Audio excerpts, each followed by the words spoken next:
Mwenna mbalamusiza mu linnya lya Mukama waffe Yesu Kristo. Weebale okujja, weebale okubeera nti ozze mu nnyumba ya Katonda. Musumba Dickson weebale tukulembera mu kusaba obulungi bw'otyo.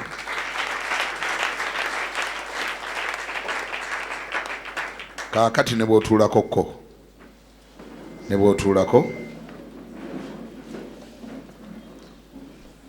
Ngenda kusaba ogende mu Bayibuli yo ku sipiidi. Ekitabo kigenda kubeera kya Yoswa. Essula egenda kubeera ya 6. Nkyayogera ku kukkiriza. Yoswa essula 6. Yoswa 6 lusooka ne alulabya nsomere. Tukwaniriza mu service eno. Tubeerawo wano buli lunaku essaawa 6 paka 8 n'obudakiika obeera buguddemu. Era Jericho kyali kiggaliddwawo ddala olw'abaana ba Isirayiri. Tewali afuluma newankubadde ayingira.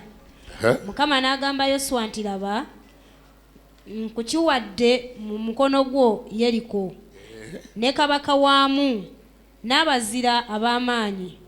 Era mulikyetooloola ekibuga abalwanyi mwenna nga mukyetooloola omulundi gumu. Bw'onookolanga bw'otyo ennaku 6. Ne bakabona 7 balisitula eŋŋombe 7 ez'amayembe ag'endiga ensajja ne bazikulembeza ssanduuko. Ne ku lunaku olw'omusanvu mulikyetooloola ekibuga emirundi 7. Ne bakabona balifuuwa eŋŋombe. Awo balifuuwa eŋŋombe ez'amayembe ag'endiga ensajja. Era bwe muliwulira eddoboozi ery'eŋŋombe, abantu bonna ne balyoka boogerera waggulu n'eddoboozi ddene, bbugwe ow'ekibuga n'alyoka agwira ddala wansi, abantu ne balinnya buli muntu mu maaso ge. Yoswa omwana wa Nuuni n'ayita bakabona n'abagamba nti musitule essanduuko ey'endagaano, era bakabona 7 basitule eŋŋombe 7 ez'amayembe ag'endiga ensajja bazikulembeze essanduuko ya Mukama. Ne bagamba abantu nti muyite mwetooloole ekibuga, n'abalina ebyokulwanyisa bakulembere essanduuko ya Mukama. Awo Yoswa bwe yamala okwogera n'abantu, bakabona 7 abaasitula eŋŋombe 7 ez'amayembe ag'endiga ensajja mu maaso ga Mukama ne bayita ne bafuuwa eŋŋombe essanduuko ey'endagaano ya Mukama ng'ebavaako ennyuma. Abalina ebyokulwanyisa ne bakulembera bakabona abafuuwa eŋŋombe. Ab'ennyuma ne bagoberera essanduuko nga bafuuwa eŋŋombe nga batambula. Yoswa n'alagira abantu ng'ayogera nti temwogerera waggulu n'eddoboozi lyammwe lireme okuwulirwa, n'ekigambo kyonna kireme okuva mu kamwa kammwe okutuusa ku lunaku lwe ndibalagira okwogerera waggulu, ne mulyoka mwogerera waggulu. Bw'atyo yagyetoolooza ekibuga essanduuko ya Mukama. Genda ku lw'e15 olw'obudde. Olw'e15. Awo ku lunaku olw'omusanvu ne bakeera enkya mu matulutulu ne beetooloola ekibuga emirundi 7 bwe batyo. Naye ku lunaku olwo beetoolola ekibuga emirundi 7. Awo ku mulundi ogw'omusanvu bakabona bwe bafuuwa eŋŋombe, Yoswa n'agamba abantu nti muleekaane kubanga Mukama abawadde ekibuga. N'ekibuga kiriterekwerwa Mukama, ekibuga ne byonna ebirimu. Lakabu omwenzi yaliwona yekka, ye ne bonna abali awamu naye mu nnyumba, kubanga yakweka abatume be twatuma. Nammwe mwewalire ddala mu biterekeddwa Mukama, muleme okutwala. Olwabiri. Awo abantu ne baleekaana ne bafuuwa eŋŋombe. Awo abantu bwe bawulira eddoboozi ery'eŋŋombe, abantu ne balyoka boogerera waggulu n'eddoboozi ddene, bbugwe n'agwira ddala wansi, abantu ne balinnya mu kibuga buli muntu mu maaso ge, ne bamenya ekibuga. Mukama yebazibwe. Siwulidde, Mukama yebazibwe.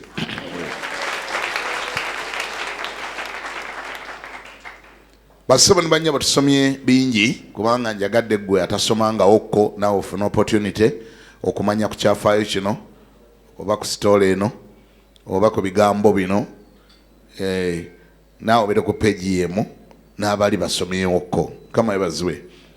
It is one of the popular prominent story mu Bible eyoleka obukulu bwa Katonda ne Katonda engeri gy'akolamu ebintu bye. Kama favors nnyo. Naye oba oli awo ky'ogimanyiko bulijjo si kye ngendo gyogerako kye wali owulidde si kye ngendo okumalako obudde kubanga ekyo wakiwulira dda. Nze nnyina bye ntunuulidde ebirala bwe nnadde nga nsoma story Yoswa essula ey'omukaaga. First of all, Bible etugambye nti Jericho ng'ekibuga kyali nga kiggaliddwawo ddala olw'abaana ba Isirayiri. Lwaki baali bakiggala lw'abaana ba Isirayiri. Ebibuga bino ebyedda babizimbanga nga babizimbira ddala ne binywera bateekako kiyite olugo kiyite ekisaakaate. Sajja baali bakozi nnyo nga bazimba ekibuga kyabwe ne bateekako ekisaakaate ne bateekako geeti tewali muntu kumala gayingira ng'oyingirira wonna w'osanze. Kaakati Isirayiri agenda okuva e Misiri yasanga Jericho kyaggwadde okuzimba nga bakizimba okumanya baali bazimba nga bakiyita batya thickness wabeera wanyamba mpeyo ekigambo eky'Oluganda obugazi bw'ekisenge kye baakozesa. Waliyo ekigambo ekirala ekisinga ku ekyo ky'oyinza okumpa? Obunene bw'ekisenge kye baakozesa mu lulimi lw'abazimbi kye bayita batya ekyo mota bakiyita batya. Obunene bw'ekisenge kye baakozesa obugazi sebo ng'opimamu emikono egiwerako baali bazimba. Ne batakoma ku kuzimba ne bateekako ne gate. Ekibuga kino baakigulanga buli ku makya ne bakiggalanga buli kawungeezi controlling access kuba kiyingira. Kati liba teriri busa ne bawulira nti abaana ba Isirayiri bajja kubanga jjukira bwe bajja nga bayita mu bibuga bino nga bava e Misiri baatuukanga mu mawanga ag'enjawulo nga balina okuyitawo beeyongereyo bagende Katonda gy'abatwala. Kati aba Jericho be bamu ku mawanga abaawulira ku mawanga agaawulira nti Abayisirayiri baabo bajja bo ne baggalawo ne bagamba ne bamanyira bulala. Mpozi bamanyira Bakiiti, bamanyira Bayebusi, bamanyira Bamawaabu, ffe tebajja tumanyirawo tebajja kuyitawo ne bakiggala. Abaana ba Isirayiri bakonkomala ate nga balina okuyitawo wali oluguudo lubatwala ewaddako naye bano baggaddewo. Katonda kyabeeredde agambye Yoswa mu lunyiriri olusooka, now Jericho was securely shut up because of the children of Israel. None went out and none came in. Bakigadde kipalabika balina serefu bagira batya kyali serefu reliant self contained buli kantu konna bakalina muli munda basobola okweggalira ne batafuluma obutale buli munda mazzi gali munda buli kibetaga kiri munda tebetaga supply yonna lwe babagadde lwe baggulawo. Olwokubiri lwogera lutya? And the Lord said unto Joshua, see, I have given Jericho into your hand, its kings and the mighty men of valor. Olwokusatu, you shall march around that city, all you men of war, you shall go all round the city once. This you shall do 6 days. Kibuga bakigadde. Katonda yeewuunyisa. Kibuga bakigadde naye wuno ali mu kukigaba. Tewali awulidde. Ekibuga bakigadde naye tekirobera Katonda kukigaba.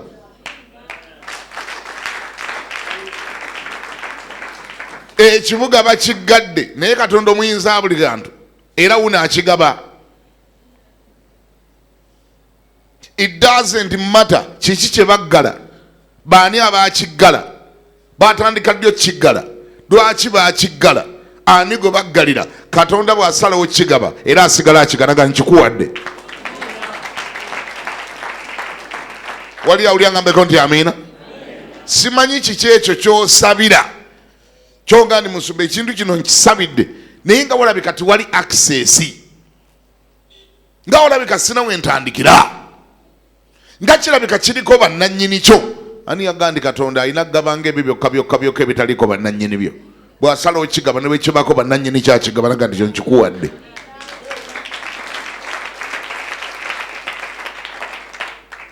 naye musumba nga bakiggala nnyo tebimukwatako Katonda nekibaggala akigaba naye nga kikuumibwa nnyo ne bwe baba kikuuma batya bwakigaba bakigabye yalina obuyinza okugaba yalina obuyinza okugabulula yalina obuyinza okugaba yalina obuyinza okikuggyako obwo obuyinza yabwesigaliza kyovulama bulamu buno ne mu nsi muno tewaliyo omuntu alina kike taliyo buli kintu kyonna abaana b'abantu kye balina singa balinamu amagezi balisinziza Katonda abaana b'abantu singa balina amagezi balisinziza nga Katonda kuba naga nti ayina talina buli kyayina kya Katonda buli kyayina kyani naga ndi nyina ettaka manya nyina ettaka yiika 15 nyina ettaka manya yiika 4 nyina gundi nyina kyoyina wakijeewa batuka okuzika bakuziika mu mmeka kufuti mmeka 3 lwaki tebakuziika mu eka zo 45 nze nannyini kiri nze nannyini kino kale tetuganye bwobanga nga obirina jjukira nga Katonda ogulumize nga Katonda osinze nga Katonda lwaki kubanga Katonda ayima waggulu n'akusekerera nga weewaana nti olina naye ng'ate tomumanyi n'alyoka akubuuza yabuuza musajja mu bayibuli awo ayatereka manya yajjuza amaterekero ge yajjuza amawanika ge yakungula ebintu bye n'ajjuza amawanika n'atuuma obugagga mu warehouse n'atuuma wa n'asinzira ku kitanda kye n'agamba emmeeme yange wummula so kulaba obugagga bwenkuŋŋaanyiza kakati nkyetaaga kinze nannyini bino byonna mbwe eggulu ne limusekerera eggulu lyamusekerera Katonda n'alyoka mbuza ekibuuzo naga naye musirusiru gwe emmeeme eyo singa eneekuggibwako ekiro kya leero ebyo byonna by'otuumye biriba byani mwanange bwetyo bwe tukola twerabira Katonda tuli balungi mu kutuuma ebintu si kibi tukkiriza mu bugagga naye buli muntu yenna ayina ebyobugagga ate ye yalibadde asinza ennyo Katonda buli ayina ebyobugagga yalisinziza nnyo omanyi lwaki ebyobugagga byolina biri owned by a breath which you don't own. You need that breath. Weetaaga obulamu muggwe weetaaga omwoyo okay weetaaga obulamu bw'otayinaako kyapa busobole oku-owninga amataka g'olinako ebyapa singa amategede gyenjogedde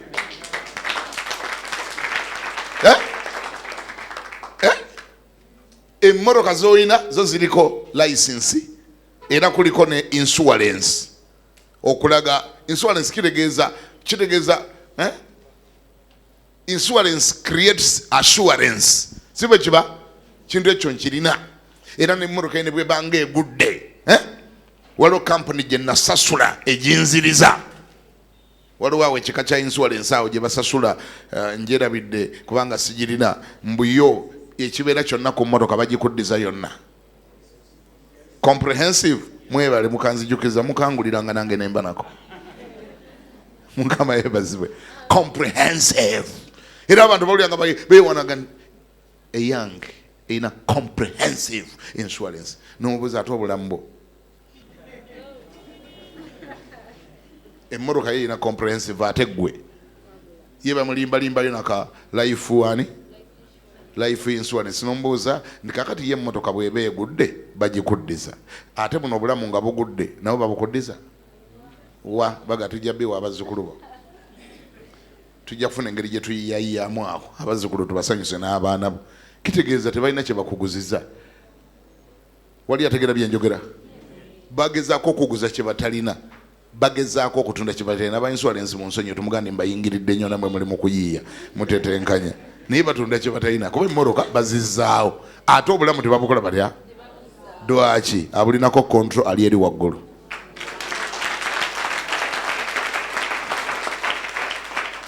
Mukama yebazibwe. Abulinako control ali luddawa. Ali waggulu tali wano. Yekka yalina obuyinza okutunda insurance ezo. Yekka ze bayita life assurance. Erinnya lya Mukama libazibwe.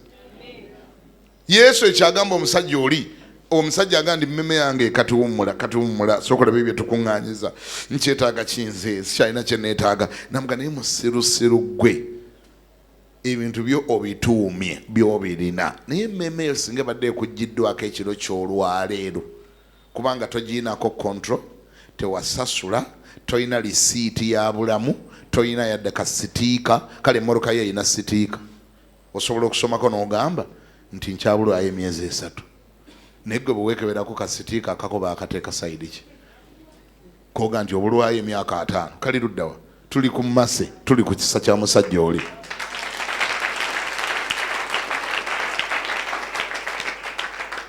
Katonda alina obuyinza obugaba n'obujjako yabulina kati wuuyo agabye ekibuga kiriko bannannyini kyo kyaba Jericho naye Katonda ono kyabeeredde olwokuba nti ebintu byonna biri mu buyinza bwe akipaasinze on akigabidde Abayisirayiri abagenda nti nkikoze ndya nkikuwadde fakiti yakozesana bw'oba osomye Oluganda y'enyuma yakozesa Luganda lweri waffe Masaka teyaleeta lwera wano wamwe ekyaddondo yamugamba nti nkikoze ndya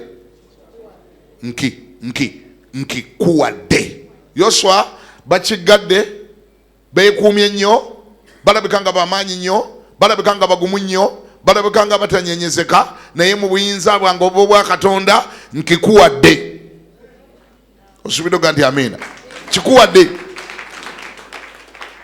nkikoze ndya nkikuwadde bassebere bannyabo Katonda lwalo lwatunulira ekintu nga gwe nokifuna tonnakifuna nga tonnakikwata nako nga tomanyira bwongeri gyogenda kitwala nga toyina nawe oyita nga n'okuggalawo baggaddewo nga tomanyi nawe otandikira naye Katonda n'agamba nkikuwadde agaba erinnya lye eryokulala erya Katonda eddala bamuyita agaba mugabi agaba kikuwadde ninga kyakuwa kiri mu mikono gy'abalala waliwo akirinako ekyapa ne bagambira ttaka eryo lya musajja gundi ekyo ekizimbe kya gundi naye Katonda n'agamba ng'ayogera ng'asaaga naga ndi wategedde nti kyo nkikuwadde kikuwadde kati olutalo lwokka luli mu kumanya bwe mba nakitwala nkitwala ntya ekyo kyekyandese okwogerako kubanga wulira abaana ba Katonda bangi Katonda abawadde ebintu ne bibalema okutwala ne batuuka okuva ku nsi nga tebabitwalanga naye nga Katonda yabibawa kubanga Katonda obwogezi nti nkikuwadde tekimala bumazi ekibuga okujja mu mikono gyo n'ogandi kati ebisumuluzo birina ebikiyingiramu there is some work to do ekyo kyekyandese okwogera there is some work to do waliwo byoteekwa okukola otherwise oyinza okuyimba emirembe n'emirembe ng'oyimba buyimbi nti Mukama yakuwa Jericho naye nga Jericho yakulema okutwala nga naawe olengera nnengere nga n'eddoboozi eryayogera lyali lya Katonda naye amazima galiti nga kye lyayogera tekikubangako era bangi kuffe bwe bulamu etambulira Katonda yayogera naffe ebintu ebitatubangako Katonda n'abeera ng'omulimba naye nga teyalimba just because gwe olina ky'otaakola waliwo paati gy'otaazanya Come on, fellas. Amina. Ebintu bingi Katonda yabituwa bye tutatwalanga. Lwaki? Kubanga twalemererwa okutegeera Katonda bw'agaba ekintu nze omulimo gwange guba mulimo ki? What is my role? What is my obligation? What is my part? Kubanga lwaki? Ku buli kintu kyonna Katonda kyakola mu bulamu bwo there is always a part for you to play. Wanyi? And that is the discipline he wants us to have. Yayagala tubeere nayo. Katonda talina ebintu bya silver plate. Nze nkikwegambidde. Talina bya silver plate byaleeta buleesi n'agandika kakati kikino kikuwadde tabirina obuyinza obukikola abulina naye gwe kiba tekikuyambye kubanga abajja kwonoona ate nga tayagala oyonooneke. Wangi? obusobozi obukikola abulina n'akireeta n'akikuteeka mu ngalo naye n'amala akikola goba ogenda kusiriwala goba agenda kwonoona ate nga jjukira nti alina obuvunaanyizibwa obwotumentalinga. He's mentoring us, he's growing us into something, he's raising us. Waliwo omulimu gwali mu kutukolamu, waliwo kyayagala tufuuke. Kati kyova olaba talina ebintu bya silver plate kyaleeta naga nti nkikuwadde nokireeta nkireese. Agamba okakasa okyagala nti nkikuwadde naye bw'amala okikuwa waliwo okukyetooloola.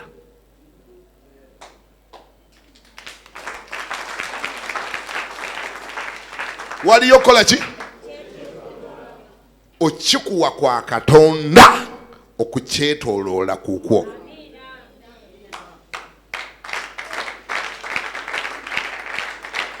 Agambye, and the Lord said unto Joshua, see, I have given Jericho into your hand, its king and the mighty men of valor. Roksatu mulimo ki Yoswa gwasigaza?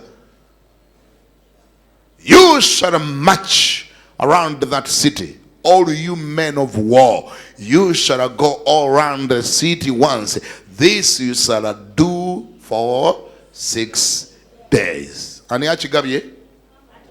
Siulira, ani achigabye? Achigabidani.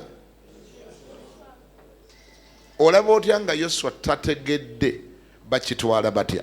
Olaba otya nga Yoswa tategedde responsibility ye. Olaba otya nga Yoswa bino ebirala tabiwulidde ng'awulidde bulizi nga Mukama agamba Yeriko nkoze ntya nkikuwadde. Yoswa n'akuba endulu ng'abalokole bwe batera okukola n'abuukabuuka n'azina n'agamba kiwedde n'ayiya ennyimba eziwaana Mukama nga bwe yakitugabira n'atabaako kyakoze. Akitwala wangi n'awa bujulizi banene baza Mukama yatuwa Yeriko. Abamu ku mwendezo mwawulira nga akituwa n'ayaayo n'ennyimba tumwebaza Mukama yatuwa Yeriko, tumwebaza Mukama yatuwa Yeriko, tumwebaza Mukama yatuwa Yeriko, tumwebaza Mukama yatuwa Yeriko. Ekyo kikireeta ekyo naye omanyi bw'oyinza okuyimbira emyaka 20 olaba oyinza okuyimbira emyaka 2 nga Yeriko tajjanga abantu batandika okubuuza naye Mukama ye yakugamba oba si yagamba ddoboozi oba mwawulira bubi oba teyali Mukama naye ekirooto kyavira ddala wa Mukama oba wali olidde ng'okkuse nnyo wangi naye ukakasa yali Mukama nga ndi embeera gy'olivinga ndala obulamu bw'olimu bulala ennaku ekuyonka butaaba amabanja gajula okukutta simanyi owulira nga buli muntu gwe gwabanja entunulayo nga yangeri naye nga Mukama alina Yeriko gye yakuwa naye nga togifunanga. Katonda n'afuuka ng'omulimba era mu mazima ddala mu nsi muno abaana ba Katonda obutamanya bye bateekwa kukola nga Katonda amaze okwogera baleetedde Katonda okufaanana ng'omulimba ku nsi kuno. Ensi etunulya Katonda ng'omulimba, ensi etunulya Katonda ng'omulimba. Wali abakutunulya bagande baabo Katonda oyo muzibu yalimba abantu be, sooka omulabe bwafaanana. Katonda yalimba abantu be kubanga bawulira byoyogera birala obulamu bulala, byeweeyogerako birala ennyambala ndala, byeweeyogerako birala byokera eminga nti Katonda yagamba birala wosula wangeri, engatto yangeri, enviiri zangeri, buli kintu kyangeri naye nga ate Katonda yayogera. Ne babuuza naye ani alimba ani? Who is fooling who? Is God fooling his people, or these people are fooling the world? Wanji ng'abantu bawulira obujulizi bulala, ennyimba ndala, entunula ndala, enneebaka ndala, endya ndala nga tebikwatagana nga waliwo ekizibu. Naye nga Katonda ye yayogera naye bye yayogera nga tebikubangako. Kiki ekireetera Katonda bye yayogera okubanga tebikubangako? Kyetunoonya oluusi kyotaawulira bulungi. paati yo gy'oteekwa okuzannya gy'otaazannya, paati yo gwe gy'oteekwa okukola gy'otaawulira. Ye nafu ya Katonda. N'ab'ekika ky'awamu ne beesitala ku Katonda ne bagamba totubulira bya Katonda. Katonda kye yakola Nabankema wano toleeta bya bulokole mu famire yaffe. Katonda kye yakola Lwanyaga wano bwe kyamukkiriza emyaka 10 naye Lwanyaga okuva lyakkiriza ayongera kukka wansi, engatta zongedde okugendamu ebituli, buli kyalina kyagenda. Bw'ayita mu mazzi engatto ziyingiza amazzi, abaana be tebasoma. Mulwadde yalwala n'obwongo tebukyakola bulungi, bw'ayogera temutegeera byayogera. Naye nga Katonda mu ggulu, Katonda oyo w'omu ggulu nga yaleese ekizibu, Katonda yaba akireese. Katonda baga nkuwadde Jericho, nkwegayiridde mwana wa taata, nkutte emitege n'amagulu, yongera owulirize nnyo kyazzaako okwogera. Bw'amaluga nti Jericho nkikuwadde wangi, ayongerako akalala akagamba keera ku makyo kyetooloola. Ani awulira ngambeko nti amiina? Is that good teaching? Keera ku makyo okola otya? Kyetaaga okwetooloolebwa, kyetaaga okwetooloolebwa. Ate bw'oba weetooloola, follow the instructions. Gendera kye baayogedde ky'okolera ddala. Katonda ayagala nnyo okulaba omuntu ng'akola kye yayogedde. Agambye ogenda kyetooloola okumala ennaku mmeka? 6, ne ku Lwomusanvu ojja kyetooloola emirundi 7. Kati gatta emirundi egiri awo. Buli lunaku funayo omulundi gumu okola otya? Buli lunaku funayo omulundi gumu okyetooloole. Kyetooloole, kola Katonda kye yayogedde. Bassebo ne bannyabo nazze kwogera ku kukkiriza, naye kye bayita okukkiriza kitegeeza okukolera ddala ddala nga Katonda bwe yayogedde.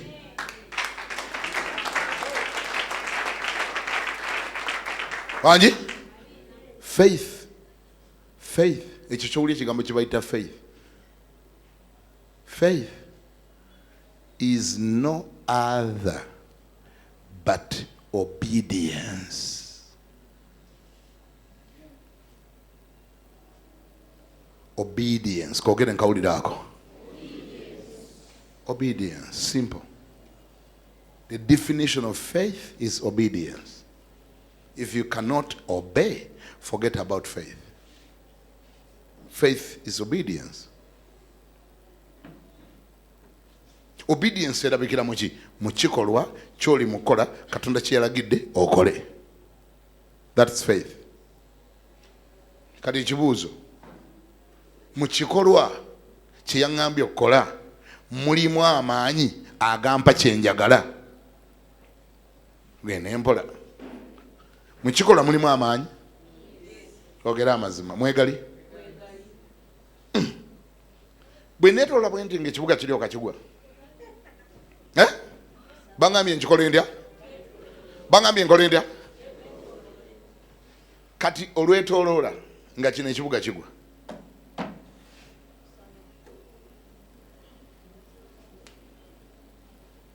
Kyama ki ekyekwese mu kwetooloola kwange kuno? Kyama ki ekirimu? Kyama ki ekirimu? Yogera, keep talking. I want to hear you. Kyama ki ekiri wano? Wangi? Kino kyenkola kirimu amaanyi agasuula ekibuga? I can hear you. Kino kyenkola mulimu amaanyi agasuula ekibuga? Abakizimbawo bakyetoolola bwetooloozi. Kino kyenkola si mwe muli amaanyi, wabula kidemonstrating obedience.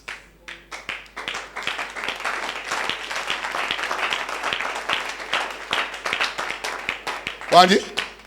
By doing this, I am demonstrating obedience, that I am obedient. When God says something, I can do it.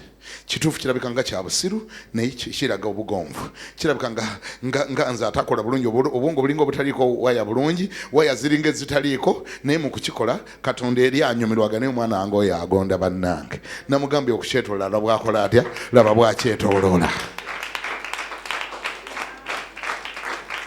Kyokola si kye kirimu amaanyi, agakisuula naye Katonda alabiramu era amonitoringa obedience wakati mukola kyayogedde. Amaanyi, I want to assure you, g'amaanyi agakisuula gava eri Katonda, yagalina. Gavaawa? Amaanyi agagenda kisuula gagenda kuva mu ggulu. In fact, bamalayika be bakka wansi ne basindika ekibuga ne kigwa. Baali bamalayika. Naye obedience kyekola. Obedience unlocks faith.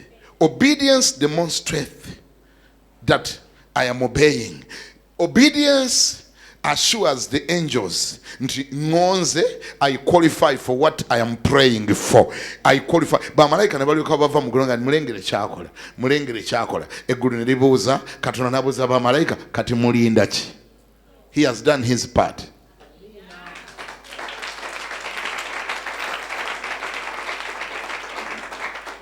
Kama ebazibwe wali ayiga, wali alina kyayize, siwuli wali alina kyayize.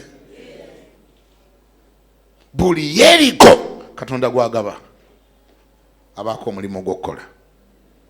So akawandika ndasobola kyekolera ne kiggwa nga gwe tolina kyokoze. Of course you and I know that God is able to do it without your contribution. He is able and more than able. As a matter of fact, bino byonna bye tulaba bye yatonda, omuli enjuba, omwezi, ennyanja, oceans, ensozi, yabitonda nga tewali omwana wa muntu n'omu amuyambyeko. Tewali yamuyamba, n'olwekyo obusobozi obukikola ng'ali yekka abulina, tetubudawudinga. Okay? Naye ate bwe yayingira mu nkolagana n'omwana w'omuntu, n'ayingira mu partnership, olw'okuba ye taata, bamuyita ani?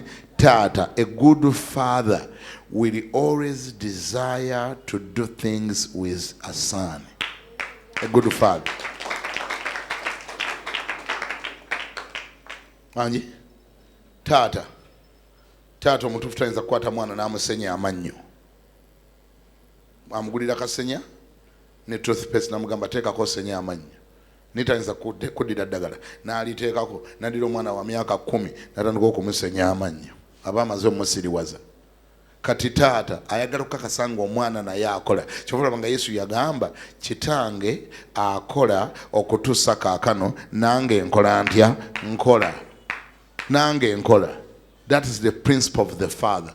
Taata ayagala okukakasa nga gw'okola nga naye akola atya? Akola. Ayagala okukakasa nga buli kyakoze naawe oliko ky'okikoledde. And I will tell you why. I will tell you. Lwaki taata ayagala okukakasa nga buli kyakoze naawe oliko ky'okikoledde? That is the only time you will value it. That's the only time you value it. Ojja kivaluinga. Tayagala kireete ku silver plate akikuwe. Nga gwe tolina ky'okikoledde, tojja kivaluinga. You will not protect it. You will not fight for it. You will not defend it. Togenda kidefendinga. Togenda kirwanirira. Naye naawe ogenda kulya ng'olina attachment ku kyo. Bw'obanga oliko kiwakikolera. Togenda kukkiriza mbeera emala gajja ekitwale kubanga naawe olina kiwakikolera bwe kyali nga kijja. Tumaliriza tuti. Bwe bwe tumaliriza. Mukama waffe yeebazibwe. Buli Jericho Mukama gwagaba yeetaaga okukola ate? Yeetaaga okwetooloola. There is work for you to do. Nkikulekedde saagala kwongera kitemaatema naye singa nkitemyetemi twaligenze walako. Buli Jericho Katonda gwagaba yeetaaga okwetooloola. Tegeera responsibility yo. Leka kuddira bibyo kubirekera Mukama. Kiddemu? Toddira buvunaanyizibwa bwo kubulekera Mukama. Weetooloole Jericho, Tereza Jericho. Kola by'oteekeddwa okukola. Kola paati yo. Era bulijjo buuzanga Mukama, naye Mukama mu project eno gye tuliko, Mukama mu project eno kati nze paati yange yeeriwa? Ajja gikulaga. Wangi? Katonda ajja kulaga paati yo. Project gye tuliko Mukama nga ngenda okufumbirwa. Nsabira ekyokufumbirwa kino. Kati Mukama nze nkola ndya. Kanagaga nti omusajja nze ngenda muleeta. Naye kati ate naawe enkwawa. Weesigeko ku bizigo. Akaviiri katereeze. Yambala engoye ezikutuuka. ezikwatagana n'emyaka gyo oli mu kyetooloola olwo Katonda alina paati ye naawe olina ki paati yo. Bulaza oyagala kuwasa wangi bulaza sala enjala towunya nkwawa towunya kamwa weetooloole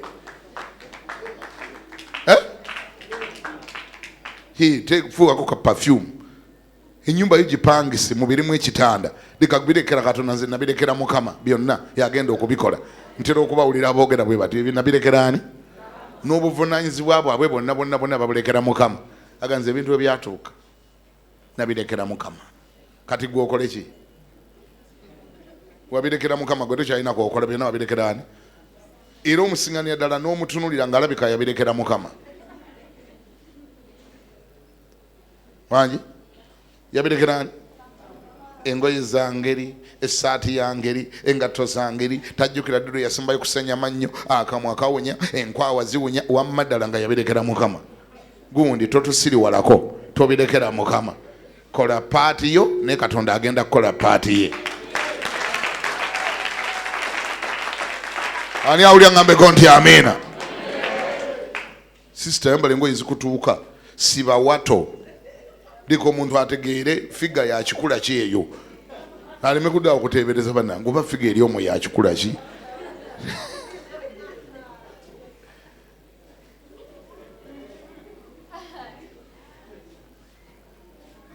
Aga ndi oligiraba kwana emmuunu tofa naye nze munnange nyambala nga musisita sisita wa Mukama. Gundi kola paati obaako golina mugende kola paati yo ne Katonda akole ye. Teeka gula omukono gamba nti ayi Mukama nkwebaziza nnyo gwe Katonda agaba Jericho. Nkwebaza olwa Jericho yenna gw'ontegekedde naye ate mpulidde nti bwe Jericho bw'omugaba aba alina okwetooloolwa. Ekyo nkiyize ngenda kutandika okwetooloola nga Jericho wange buli kyenzikiriza nti onookikola nange nnyina okugolokoka mbeereko kye nkikoledde mu linnya lya Yesu. Omulimo gwe nnaakola omulimo gwe nsabira ate nnyina ogunoonya era nnyina ogukola. Poloti gye nnaagula ate nnyina ogirambula. Emmotoka gye ndivuga nnyina ogenda ogiramuza gye bagikolera gye bagitundira. Buli ekinambaako nteekwa okubaako kye nkikoledde kwe kwetooloola kubanga okukkiriza kwonna okutaliiko bikolwa okwo kuba kufu. Ayi Mukama njigiriza okuteeka ebikolwa ku kukkiriza kwange kwonna kwenzikiriza. Okuva leero ngenda kuba mulokole wa bikolwa muntu wa bikolwa nga buli kyenzikiriza ndi Katonda agenda kikola nange nga nteekako ebikolwa mu linnya lya Yesu. Amiina. Tuyafuna abantu ab'enjawulo nga batula kye basobodde okubanga bayiga mu linnya lya Mukama waffe Yesu omwana wa Katonda omulamu. Kanfune ono omwami Ssebo tusembera ndo ku kyoyizo lwalyo sembera ku wano amanyago Bampita Kalera James. Tunula ali mu kamera abatulaba bagala okumanya kyoyizo olwaliro kikyoyize mu service ya leero. Bize kukyala nti buli kyolina okukola olina okukola nga olina okwetoola. Omukama waba akwadde ekintu olina okuba ne faith ne obedience. Amina. Faith and obedience. Mukama akwenye omukisa. Don't run for me. Mukama yeebazibwe Ssebo. Amanyago Msitu Edward. Kikyoyize olwaliro. Buli kye nina okutwala nina okubeera n'ekyenkikolera. Si byakusanga buli kintu nti nakisanga ku silver plate. Buli kye nina bwoba nina okutwala Jericho nina okumwetooloola. Mukama akumpeera omukisa. Akwenye omukisa Ssebo weebale nnyo Ssebo. Naano omukulu ono Ssebo. Mukama yeebazibwe. Amiina nnyo. Amanyago Ayenga Meshaka. Kikyoyize olwaleero. Njise nti no Katonda wakugabira Jericho olina ogyetooloola. Kola paati yo ne Katonda akole ye. Ekyo kiyitirivu nnyo. Nze kyeyine Israeli. Kikyoyize mu service ya leero. Service ya leero ngizeemu obugonvu. Tulina okubeera abagonvu nga tugondera eddoboozi lya Katonda. Kubanga Katonda bwe yagamba abaana ba Isirayiri nti Jericho nkibawadde mu kyetooloole beetooloola ekibuga. Naye mu kwetoola kyali kiraga bugonvu. Kubanga okwetoola weetoolooza ekintu tosobola kumanya nti nakyetoola ne kigwa. Naye obedience yaleetera Katonda okukola ekyo kye yakola. Then n'enjiga n'ekirala okukkiriza tulina okubeera n'okukkiriza nti Katonda bw'aba ayogedde aba mwetegefu okukola era n'okutuukiriza ekyo kyakoze kyayogedde. Amiina. Mukama akwenye omukisa beera bulungi. Sebo tusanyuse nnyo okulaba. Amannya go sebo? Mbambita Rukundo Edgar. Rukundo tusanyuse nnyo okulaba mu saavisi ya leero gwe kityosinze okuyiga. Ekinyize tulina okukkiriza kwaffe tulina kuteeka mu nkola.